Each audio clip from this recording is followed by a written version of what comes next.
Hi, everyone. Thank you for joining me here today.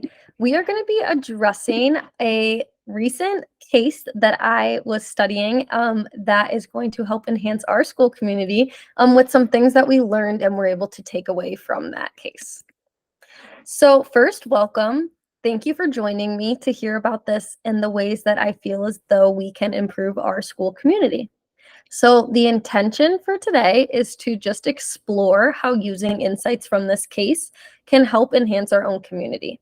A little background knowledge, this case does primarily focus on the rights of LGBTQ students and the disagreements that can occur between religious beliefs and religious expressions and the needs that students have within our building to feel safe and the inclusion that needs to come with that.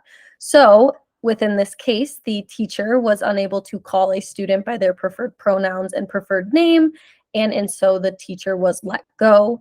This case is now under review due to other court cases kind of changing the way that it might be viewed, but nonetheless, there's lots to learn from it. So let's dive in. So we, based on this court case, have developed a proposed policy that D102 is committed to creating a working and learning space that accommodates and respects the diverse religious beliefs and practices of its community members. Recognizing that religious expression is an important part of individual identity, this is important that we are working to ensure those expressions do not hinder professional or educational success.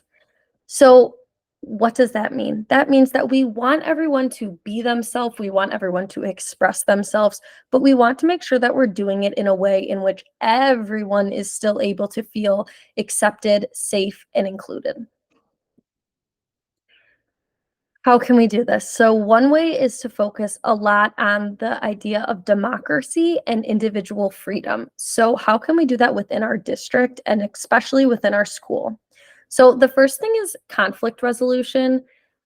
A lot of the principles that are highlighted in the court case are that we need to find a proper balance between individual religious beliefs and the need for students to have a safe and inclusive learning environment, and what is the right balance for students.